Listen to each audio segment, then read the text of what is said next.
Welcome everyone to the second of our spring lectures in the Scholars in a Square series. Some of you on Zoom and those of you in the room will notice that this is an unusual room for us. We were normally in the basement of Fairview, but there was a scheduling error, and so we are up here in a massive room.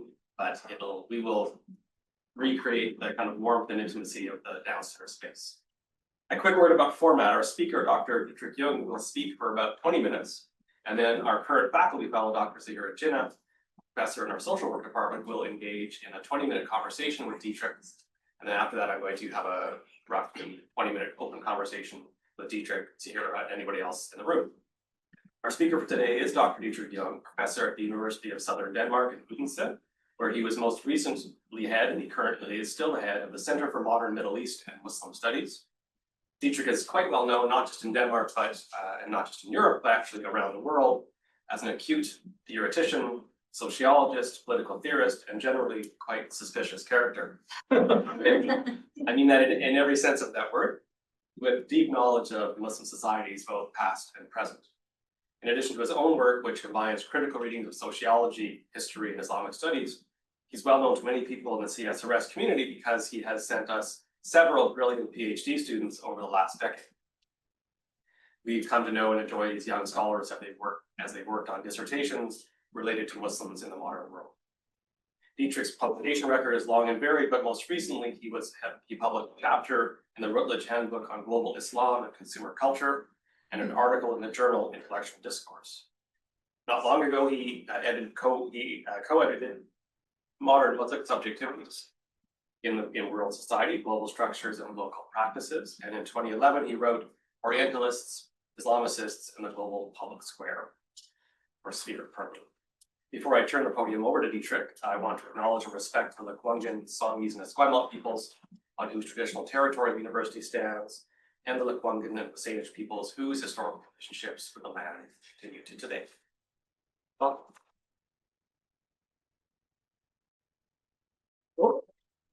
that was it. Right. Fix it, Scott, and I start. Thank you very much, Paul, for the suspicious introduction.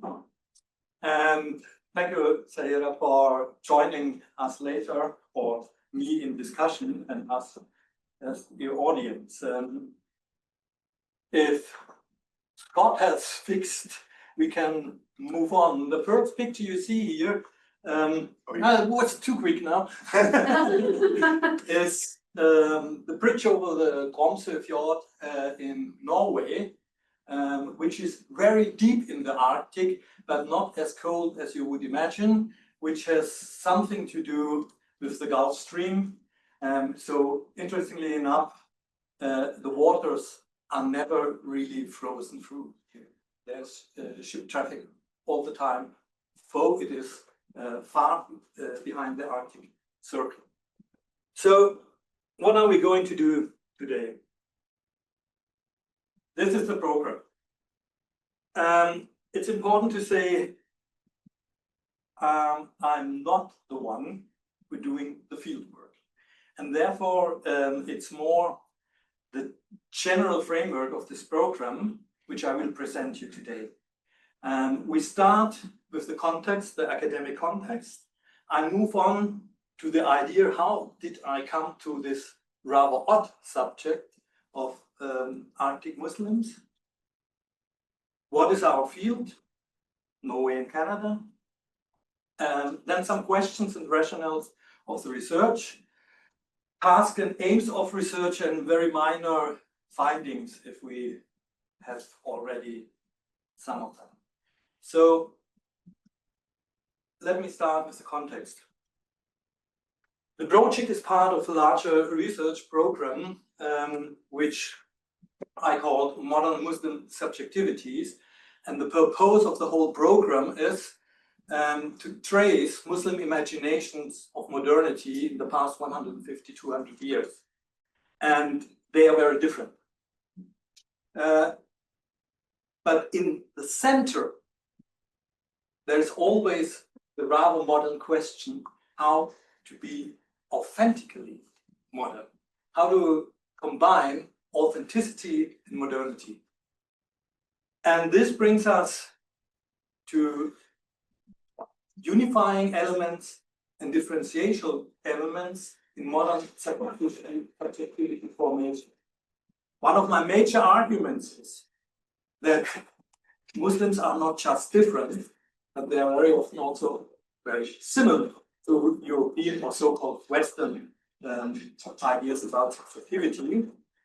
And then the relationship between modernity as a generic concept, as a singular concept, and what we can observe, and the sociologist Shmuel Eisenstadt called multiple modernities. Our Iranian colleague is not here, but the Islamic Republic of Iran, in my opinion, is as modern as it is peaceful. So the question is the understanding of modernity, and whether you have a reference in a unique kind of singular conception. Why does it not move? Point at the laptop. Very good. Quickly, the previous projects, because the project I'll tell you more about today is the last one in this series. We started with Politics of Modern Subjectivities, and the book has been written at your center. In 2012, that started with the book, but previously we did field work funded by the Royal Ministry of Foreign Affairs of Denmark. Then comes Modernity, Subjectivities and the Good Life in the Arab World, Modernity, Islamic Tradition and Good Life, Shaping Meaningful Ways of Modern Muslim Selfhoods, Liberal Arts by Christine Sinclair, an Islamic idea. It's about Islamic universities in the West, Great Britain and US. And the last one, I published a book in 2023, Islamic Modernities in World Society, the Rise, Spread and Fragmentation of a Hegemonic Idea, in which I argue the interesting thing in the Muslim world is that throughout the 20th century, the idea that Islam and modernity necessarily has to be combined was growing. This was not at the end of the 19th century a big issue, but today I would say 80% of the imaginations of modernity are somehow linked to Islamic traditions when you discuss it in the Muslim world. Now, turn again. On the shoulders of my PhDs, there was a lot, and that you already have learned with Bushra, a lot of the empirical work. We have these PhD projects, which were all successfully finished. Martin Letztrup on the United Arab Emirates, Line Max Jørgensen on the Egyptian Revolution, Tahrir Square. She only looked at this 18 days and how one tried to establish a new society after the Arab unrest. Then Ahmed about the Muslim Brotherhood's ideological conceptions under state repression in Egypt. Cru, who was at the center, about modern Islamic traditions at universities in Asia, which implied the Islamic University in Kuala Lumpur, where I'm also teaching, and the Jamia Millia in India, in New Delhi. And Sophie then went to the Danish environment, being a good Muslim in Denmark. She was looking at government instructions, how a good Muslim in Denmark. And as you can see now, we move even further north. So we started in the sand and ended in snow. This picture is from Bushra and shows you the difference we have made since I started out here in 2012. This project is also funded by the Danish Research Council. All the projects were funded by external funders, got grants. And you see the project period. Christine and Bushra did the major work. Jennifer was with us at the beginning, but somehow disappeared on the way, which has also to do with the fact that I talked about that with Jennifer 2018-19, and it took so long to get the money, and there was Corona that she was in our fields. But Bushra also spent some time in St. John's, so there's still a sort of contact. Now, how do you get this idea? Well, in 2016, I was giving a public lecture. I was invited to the Tromsø library.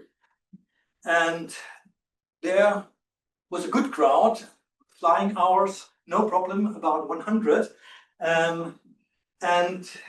If I may use this word, in terms of racial profile, I saw these are not only just the Norwegians and the Sami you would imagine, but there are quite a bunch of people from other parts of the world. After my lecture, which was on the various notions of jihad, a group of about 15 to 20 men was waiting for me. And they said, Hoxha, great. And I said, even greater, what are you doing here? What are you doing in Tromsø? And they told me, some of them were students at the most northern university of Europe, in Tromsø. The other ones were asylum seekers or war refugees, which have been distributed by the Norwegian state and therefore went to the Arctic because they had no choice. So that was my first confrontation with the thing. There are Muslims in the Arctic, and they are very diverse. But that was not yet a project. Then Jennifer heard a bit. I expanded the idea as she invited me 2019 to give a lecture at her university. And then she said, Dietrich, you would like to also give a more popular lecture to the organization of Muslims in Newfoundland and Labrador. I said, yes, I'm very willing. And I had the same experience. A group of Muslims you would never meet together in the Middle East.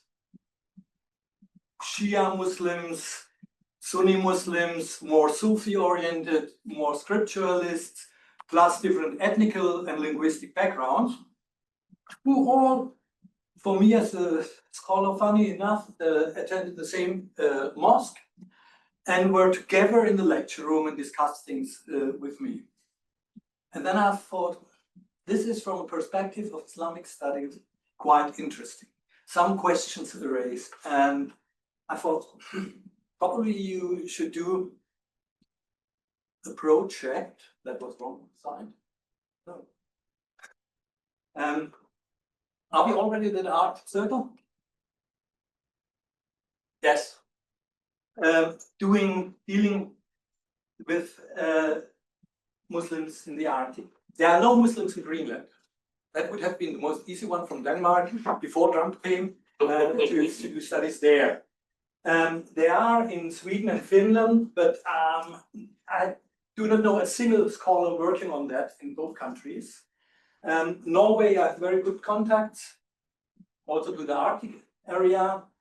Alaska, there are some, and there are many in Russia. And I was at that moment in contact to Russian scholars, but then my government said you should not. So the difference is, these are all indigenous people in Russia. They are not working migrants or other kind of, they are indigenous people, while basically in the other areas you will find Muslims who migrated.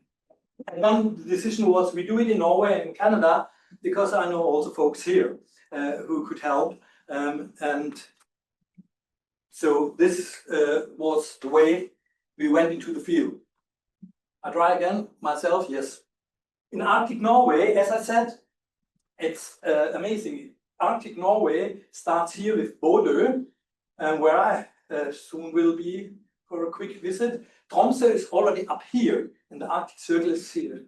But as said, the waters here are comparatively warm, and therefore sometimes the temperature in winter in Tromsø is higher than in Copenhagen. One would not imagine that. And there are Muslim populations everywhere, also in Kirkenes. very tiny groups, but as the Norwegians distribute them over the whole country, you will find in all small Arctic towns some Muslim people. When it comes to Canada, I think the picture is a bit different, but this is Bushra's job. My first connotation was that here labor migration definitely plays more a role than political kind of issues as in Norway. Now it was difficult to find the field. Inuit, definitely Arctic, and we just decided that white horse and yellowknife from a European perspective is Arctic enough into the scheme, as we consider it as rather remote.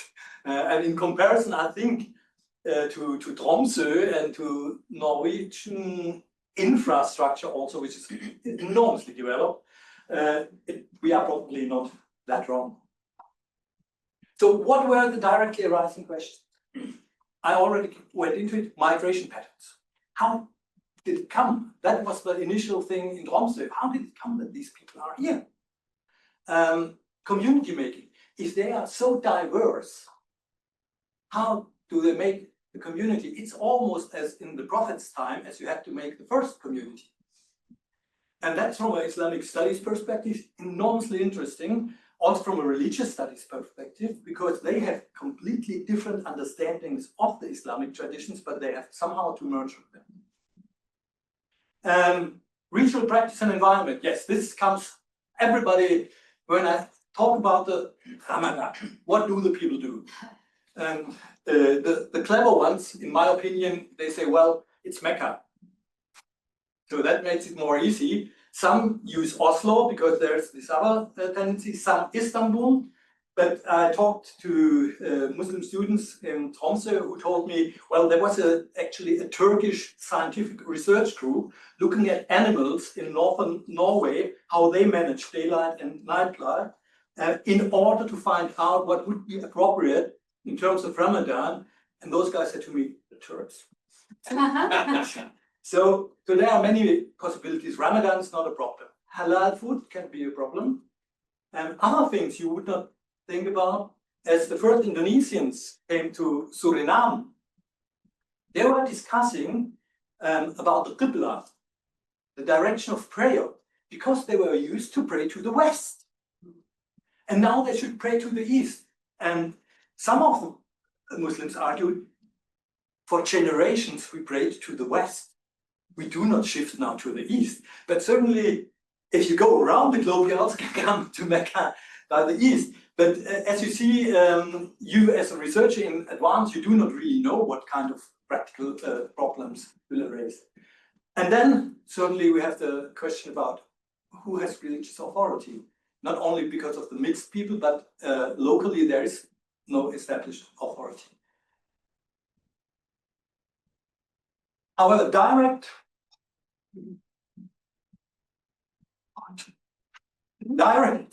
arising questions are always linked to general questions. For me, as a scholar, as I said, the flexibility of religious traditions is interesting, and in such an environment, this is a good laboratory. Then do we also see there a move, a barbarian idea of the formalization of religion from ritualism to scripturalism? Or could it be that it's the other way around? The problem of sectarianism, everybody who works with the Middle East, the big heading is sectarianism. That I did not see in Newfoundland. So how is that linked to place and context? Then religious globalization, the local global, that has to do a lot with authority. Are the authorities digital authorities or are the authorities local? And then the always talked about political nature of Islam. To what extent understand these people their religion also as a means to engage in politics?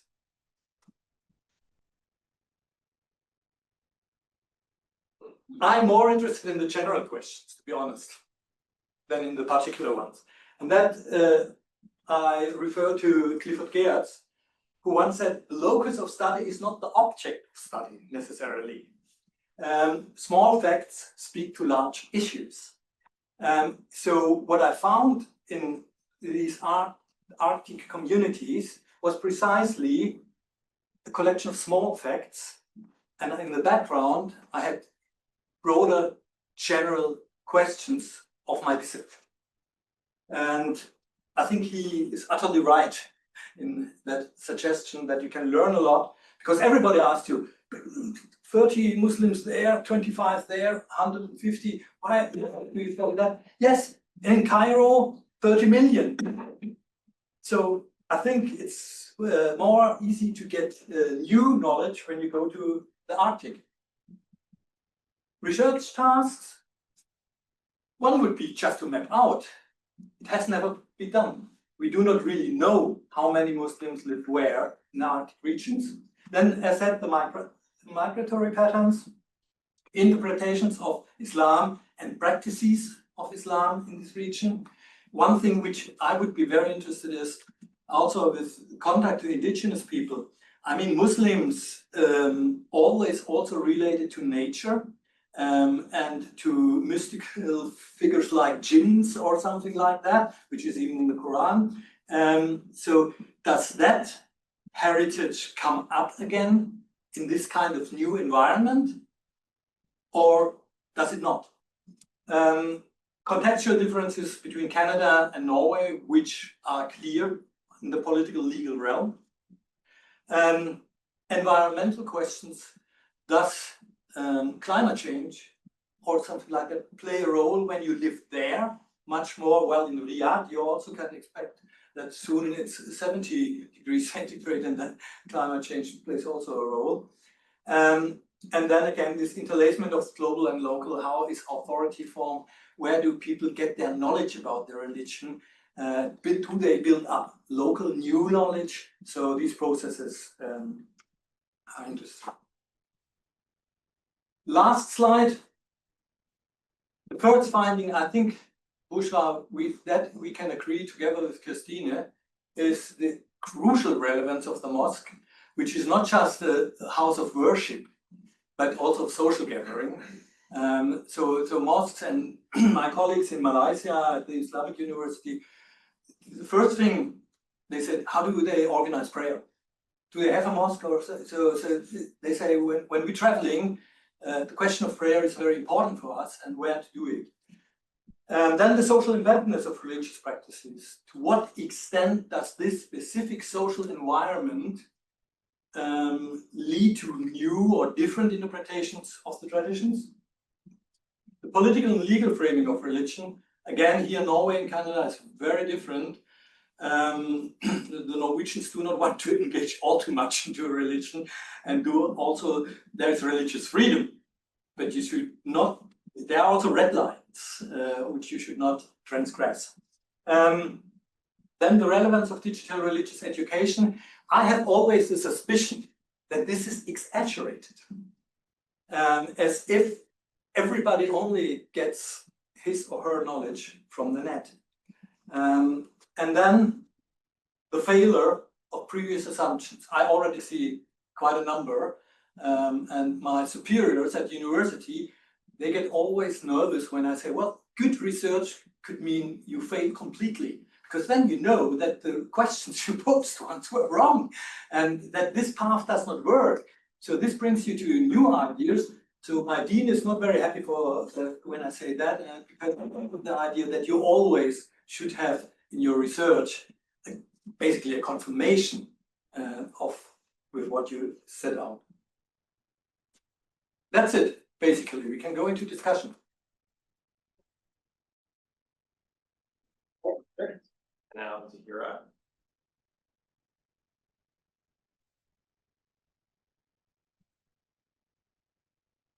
Okay. Sitting in the right room. Yes. Really need the right. Yes, I'm creating a kind of an intimate experience here, as you can see. We have the lights on. Scott, how's the lights? Okay. Technical director should. Yeah. All right. So go ahead. Thank you. That's great. So maybe I want to start with something that you haven't touched on, give you an opportunity maybe to discuss it a little bit, which is research ethics. The studies in two countries, so in Norway and Canada, and two very different approaches to research, both at university and also from the government. Given a number of things, so the Truth and Reconciliation Commission in Canada and the calls to action for researchers doing research with First Nations on the lands of First Nations. Given the very particularities of Yukon, I think 9, 10 different First Nations that are there, very particular research ethics frameworks for working in Indigenous communities. What has been your sort of approach to research ethics, and how have you sort of tried to do this, as we would say here, in a good way? Given that this work is being done not just in snow and with polar bears, but with Indigenous communities that have been there for centuries. Now, the question is to a certain extent better posed to Bushra, because she had to struggle with that. On the one hand, with our university, which also already, when you as a PhD go out into the field, demands a report about how you are dealing with ethical questions. I only had to do with that in the project description. There you have to put, or in this frame you get, you have to put your considerations where I was following the EU standard regulations. The interesting thing is, in Norway, we do not care. There's no risk. Nothing, nothing, because no, it's not strange. It's there. The Norwegian state idea is this: the universities manage. Certainly, but it's not the state who has to somehow, state interference from state to state is very different in which kind of areas. And there they do not interfere, which also has something to do, I think, that the Sami population of North Scandinavia is the only population in the European Union which is acknowledged as indigenous people. But they're pretty much indicating, the only thing are the reindeer and land question. There they sometimes clash with the Norwegians. But in Norway, they do not see that there is any question about it. And therefore, you should think yourself about your ethics and how you handle interviews that people remain anonymous or so, and these kind of things. While in Canada, we went to an artist process which also delayed Bushra's fieldwork, with different, as I understood it, different layers of the national layer, the regional and the local layers, and which sometimes gave me a headache, as when Bushra asked me, and I said, sorry, I do not know. But you said in the end, the Canadian authorities were helpful. Yeah, I mean, And after it's definitely something that it is a very straightforward process. It takes time. It definitely takes commitment, and I think that's the idea of it, to get into kind of like sort of showing how are you prepared to do the research in the affected or impacted communities, and in the end, if you're doing something wrong or if you're missing something, they're definitely helpful in pointing you to how can you mitigate these questions, how can you improve your research in ways that make it more adjusted to the context. I think the major problem we have is in publications. We are talking about a handful of people. So if you go into details of an ethnography, you know who in Yellowknife was that, and in Inuit, so there it probably is more difficult to. Now the good thing is Norway and Canada is not Egypt, where you risk that your informants after 30 years imprisonment will be tortured. But certainly you have to take this into consideration, and this is certainly when she is publishing her PhD, something we have to discuss how we can manage that. That is in studies in Cairo or Toronto much easier, that people are not are only formally anonymous, but everybody knows. I think beyond just sort of confidentiality now, but it's important as those are, it's also just the approach to research. But I don't know much about UConn's approach to research, but particularly so Sean Wilson talks about research as ceremony, right, for Indigenous communities, and talks about how thinking about ethics goes beyond just confidentiality and anonymity, but really guides your approach to how you work in these communities, how you label them. So things like, remote, isolated, these kinds of, so ethics is helpful in one sense, and it's also guiding your approach. And then particularly in UConn have got very, very well developed protocols for research then that I think would be very informative for doing this kind of work. But what you mentioned now, you are crossing, in my opinion, the borderline from scholarly scientific ethics to normatively guided ethics. And I think if you go too far to the normative side, you should stop this kind of research, and you cannot do it. Because then it gets somehow distorted by your ethical approach. This is it's something you can only define for yourself as a researcher. You cannot have a kind of universal scheme for it, but in all kind of research you have to do with individuals. You have certainly to think about whether this is compatible with your own normative positioning, and there we are quite different in doing that. Yeah. I'll disagree, but I'll move on. We can have the conversation later. The project kind of deals with subjectivities, modernity, the making of religious communities in different places, if you like, right? What makes kind of the Muslims in the Arctic different to perhaps say Catholics in the Sahara? What's unique about this? What's it about? That is not in my interest.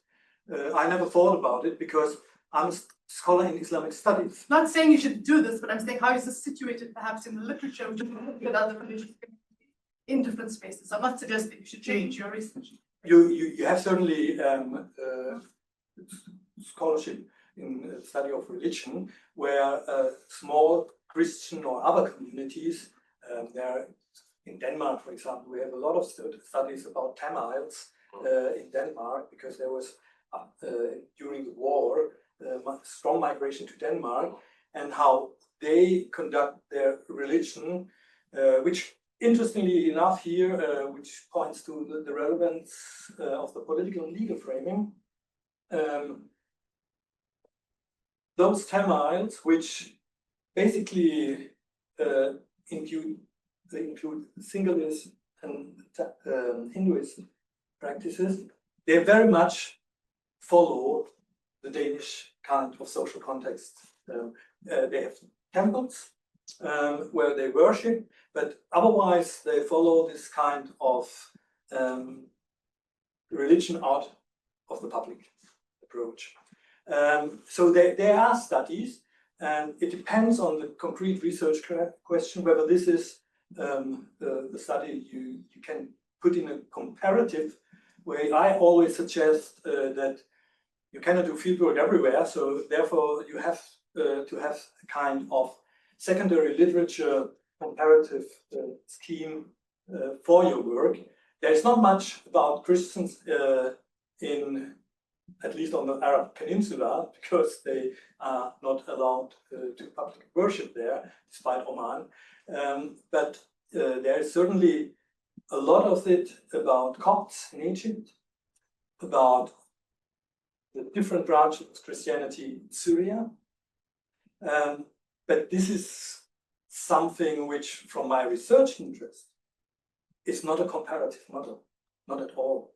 So therefore, this is not. Yeah, I wasn't perhaps getting there, but maybe I'll ask in another way. So kind of, what about the Arctic? Kind of challenges, reinforces, reshapes Muslim practices. One of the failure of previous assumption is that you instinctively think Arctic Arctic places are sort of remote. Now, when you come to Tromsø, you do not have the feeling this is a remote place. With 3 flights a day to Oslo, with the whole infrastructure and so. So the initial idea while looking at Arctic constituencies with respect more to questions of environment, I would say somehow has failed a bit. The initial idea of small groups is still interesting, but also has failed. As Christine told me, at least in Tromsø, the mosque has been totally taken over by Somali Muslims. And so there is already an ethnical kind of, but interestingly enough, by female Muslims. Somali women are strong in the Al-Nur Mosque in Tromsø, and it was once started by a Lebanese Arab man. So they are also, at least as soon as the communities become larger and can have the luxury of divisions, somehow the divisions pop up. And they are very often, I would say, ethnic divisions. I mean, in Copenhagen, therefore, it's problematic to do these studies in Copenhagen, because there you have the Turkish mosque, you have the Iranian mosque, and you have the Arab mosque, and these mosques are, the Arab mosques are even split between the Maghreb and the Mashraq. And sometimes, if the luxury possibility is there, then between Shafi, Maliki, and the other 2 schools. So, yeah, I cannot tell you more about that because I have not the data. Yeah. Just, could I jump in here for a sec? And maybe repose the question a little bit more specifically. So the Lebanese mosque that was started by a man, if we imagine that mosque and that man setting up a mosque in Syria or someplace closer to Lebanon, where there would be perhaps a general sense of how things work in the Arab Muslim world. And then there happened to be refugees or an influx of folks from Somalia. Would there have been the ability for those women to, as it were, take over the mosque, or would they simply say, look, it's just not done like that? But whereas the remoteness, as it were, it's far away from everything. There's no kind of other Arab neighbors to say, no, actually, we don't, wouldn't really work. What are you doing? But there's a kind of a more latitude. The social structures are a little bit more attenuated. The Somali women would never ever have taken over a mosque in Lebanon or in Syria. Yeah. But I think this is not that Tromsø is north of the Arctic Circle. This is Norway.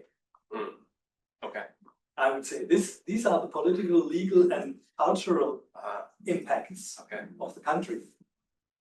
More, but at least to a high percentage of what factor is involved. Okay. So maybe you had mentioned Russia, that most of the Muslims in Russia are indigenous. There's some Central Asian migration as well. Yeah, true, but it makes a major difference to the other countries. Of course, yeah. So but I guess my point is there's about maybe 40-50 mosques in Russia's Arctic areas. So how have those Muslim communities adapted to environment? And some of the questions that you've posed. Have you looked at that literature? What does that say? There is no literature. There's very few in Russian. There is literature, but not about Siberia. And the 2 women I started to contact, young Russian scholars, they were the first. They have something on Wikipedia and some in the net, and they have been written one article in which they did not pose certainly my questions. But I was not anymore, I would have loved to invite them, to have them within the project. But then Putin came, and our governments thought that this is also a reason to stop the research collaboration. So therefore I dropped fully the Russian thing. Yeah, and again, I'm not suggesting you should do the Russian. I was just sort of trying to Impossible situate at this. the moment. It's impossible. Work that's right. And I would also say hardly anybody from Central Asia is living in Siberia.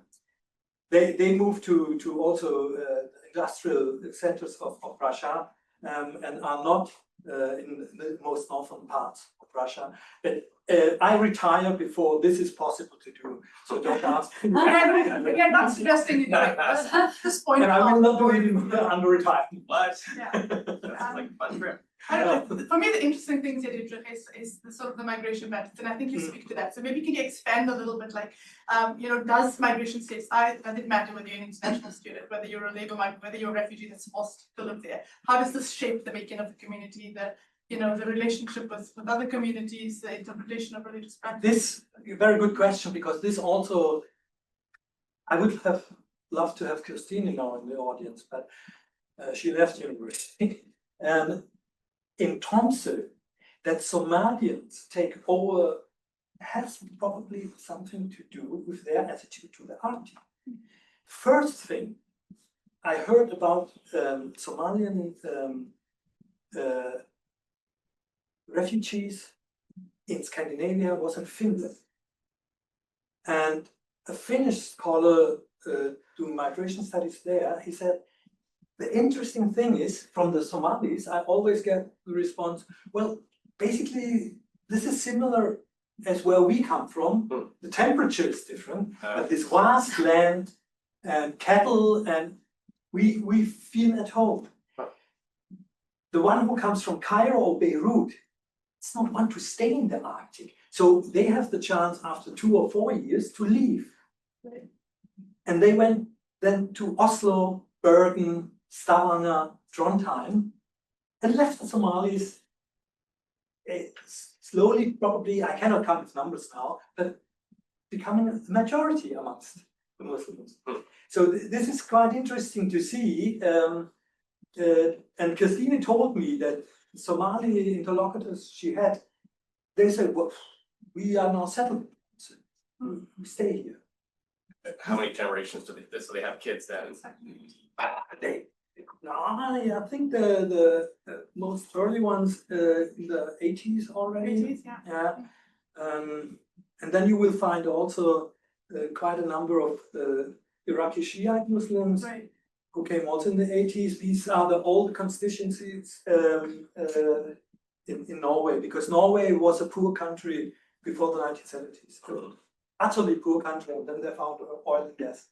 And now they are the Kuwait of Europe, and therefore not in the EU because they should pay. So is there a sense that people are wanting to be in the Arctic, or they kind of push they are passing through? And I only had several discussions with the students up there, and they all argued, and this is true, the facilities of the university are super, they are absolutely excellent. One of the best universities in Europe in terms of facilities. This is very good, but the rest somehow is a bit strenuous. And one good argument regarding Ramadan was from a student from Cameroon. And he said to me, look, Dietrich, yes, everybody discusses when to start with the fasting and when you can stop in the evening. But the problem is a completely different one. I leave the mosque and nobody celebrates. There's no fun. There's no social gathering. And who has lived under Ramadan in a predominantly Muslim country knows how everybody is running home and to festivity. So he said, I completely, so part of the Ramadan is simply That's why I guess the mosque is like the main hub, right? Yeah, but when you leave the mosque and you are out, and he says, never mind whether it's light or dark. This is not the problem. The whole feeling is not there. So we have to wrap up this part of it, and we can turn now the conversation to the other folks in the room. Or is there anybody online that has a question? Yes. Okay, let's hear. Okay. Baruch asks, are these Arctic Muslim communities linked with national Muslim organizations in Norway and Canada? How? In Norway, yes. Not everybody who is a Muslim in these Arctic communities is a part of, in Norway you have a general organization, and many of them are linked to this organization of Norwegian Muslims. In Canada, I would rather say Bushra should answer the question because she knows better than me. She has done the empirical work. Yeah, in terms of funding, they are linked. So for instance, the Islamic Center in Yellowknife that is being built at the moment is funded and supported ideally, not, what is it called? Ideologically? Ideologically by, thank you, Zahira, by Islamic Canada. Anybody else from Yes, Shubham has a few questions. against Black? We love him. Yes, sir. Maybe we can come back to him, and I'll have to try to sort with him online here. Okay. Okay, good. Andrew. Yeah, thank you so much. Actually, Francis was first, but I can have whatever order. Okay, Francis. Okay, I have some questions as well. You didn't talk about Iceland, and it was just south of the Arctic Circle, but it's north of Yellowknife and Whitehorse. It's got a Muslim community, Muslim organization. It may be different from Norway, it may be different from Canada. Yes, but we have two fieldwork areas and we have money already for Norway and Canada. You should think about what that costs. Ireland would put something on top of it. It's Okay. the most expensive part, and we did not engage there. There is one scholar doing Oriental studies. It's still called that way because it's Semitic and Arabic language and Hebrew language. I know, and he could not give me any indication what to do in Iceland. So Iceland has been dropped. Okay. But I understand this project as we will not come to a close in terms of an end, as stimulating my colleagues, not all to take to Cairo or Istanbul, but probably also to Iceland or another place. Can I ask one more? Sure. You talked mostly about the Tromsø. What about smaller communities, smaller towns like Hammerfest, Vardo, Honningsved, Kirkenes, you know? Myself, I have plans to go to Vågø. Christine was in Hammerfest and has been set up, but the informants did not come twice. It costed us about $10,000, and then we dropped. This is the other risk you have if the people do not want to engage with you, and Kirkenes is so expensive and long apart. Sorry, we cannot manage all that. The only information we can have is I know that in Kirkenes, Christine told me the Muslims use the church as their mosque. Yeah. As the group must be very small, and I will also talk to this Christian organization which is organizing religious issues in the Finnmark and in Troms, these two provinces of the Arctic. But that I will do in Vågø. Andrew. Thank you.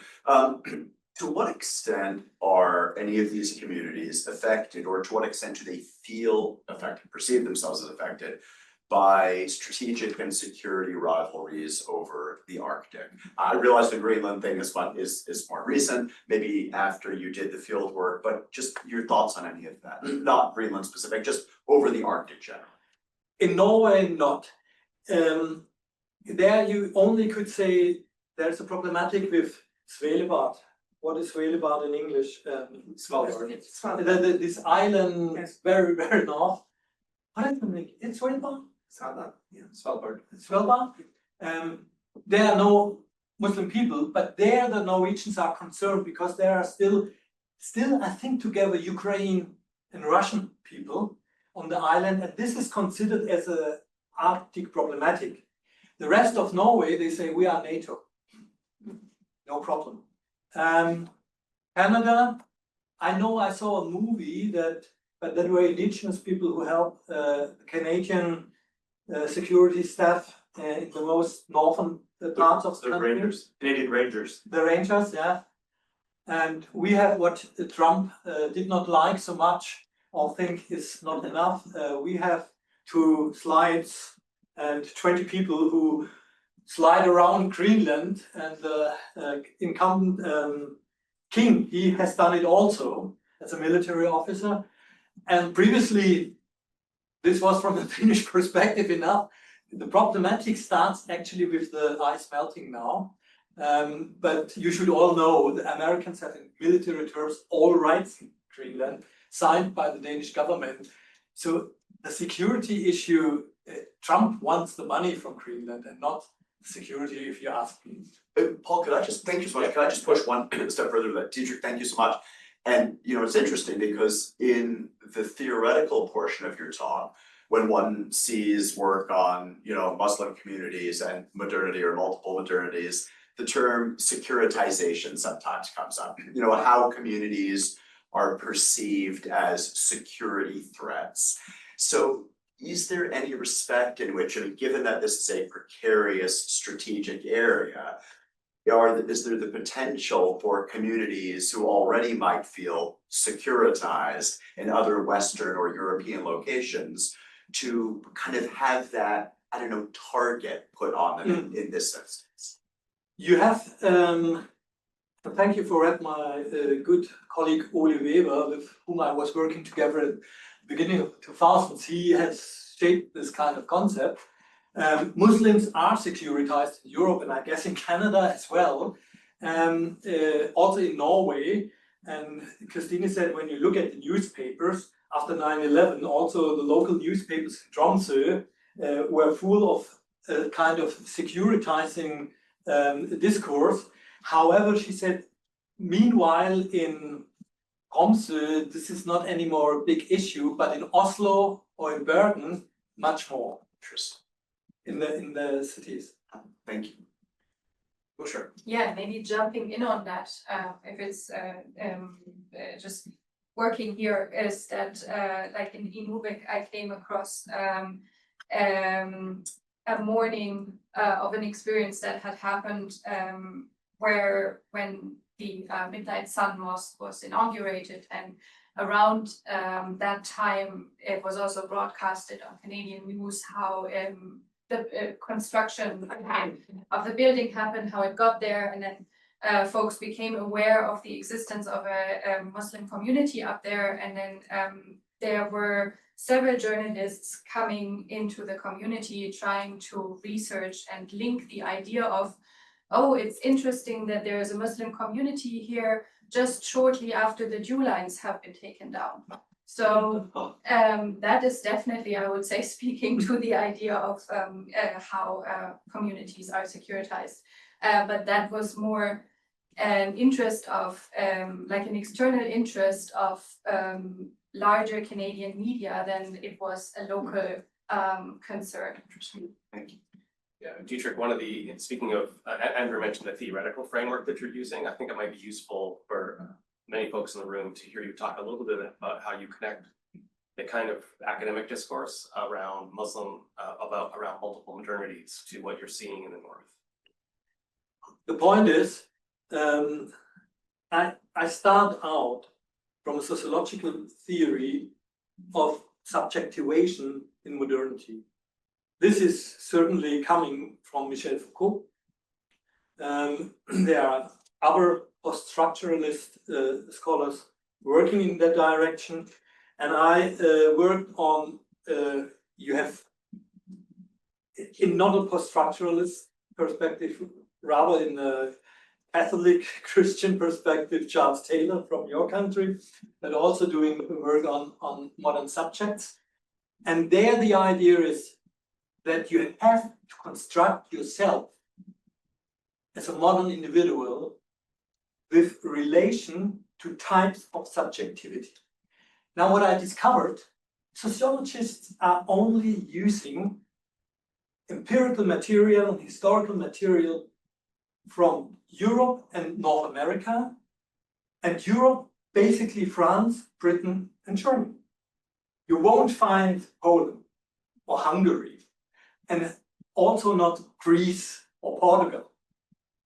And as a scholar in Islamic studies, I'm very much interested in the way which has also been to do. I have been traveling the Muslim world for, or I do not use anymore the Muslim world because I was castigated for that several times. Muslim regions of the world. Muslim majority. Hmm? Maybe Muslim majority.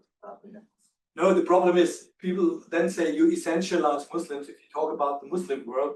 Now, at the Islamic University in Malaysia, I'm always asked, how do you think is that in the Muslim world? But I'm now aware that I do not pass peer review processes when I use the terms. I use Muslim regions of the world or in a Muslim majority country.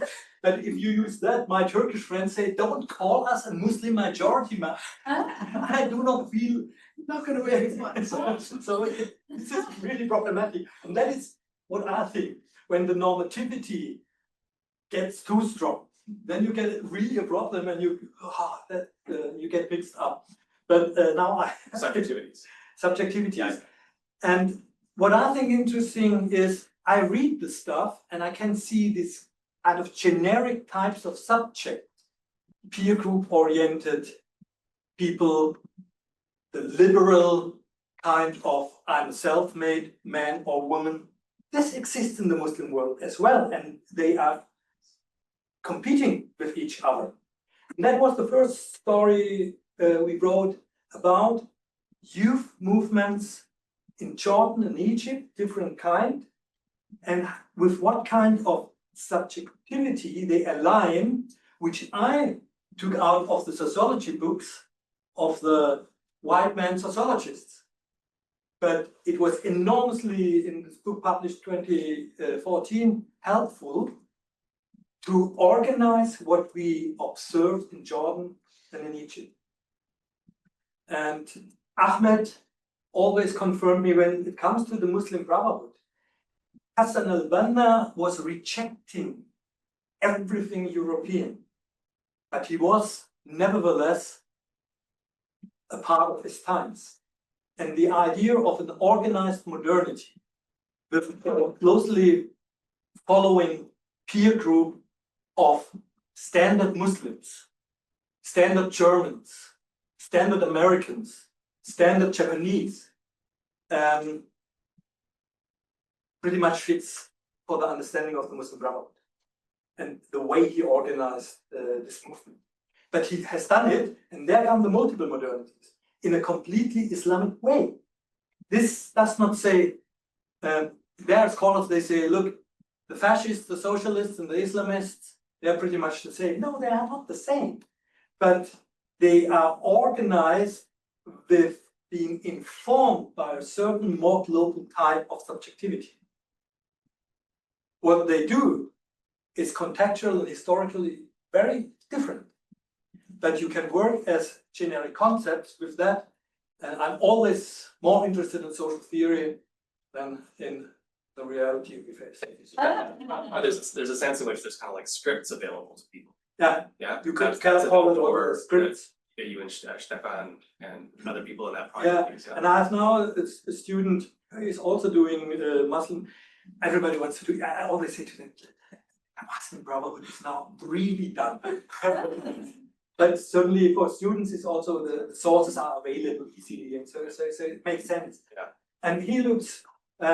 Sorry for mentioning the Stanford School. He's using there, which I think is a good kind of concept, their idea of social actor. To a certain extent, you have to be a social actor for yourself, for your community, and for the larger environment in order to establish yourself as a modern individual. And he has been looking at all the writings of Hassan al-Banna where this kind of idea of actorhood comes through, and it's striking how much it comes through. Scott, did we figure out a Shubham question? I know we're pretty much at the end of time. But... Yeah, he'll be there tomorrow, so. Oh, okay, he'll come tomorrow for the tease out. Okay, good. Well, hello, Shubham, in any event. So thanks very much, Dietrich. So we're going to be back in the basement again in the more appropriate room. next week for Laura's lecture. So looking forward to that. So YouTube history, the emissaries of divine light, where Laura's going to give us a sense of what she's been up to this year. So anyway, thanks. Looking forward to hearing that. Thanks.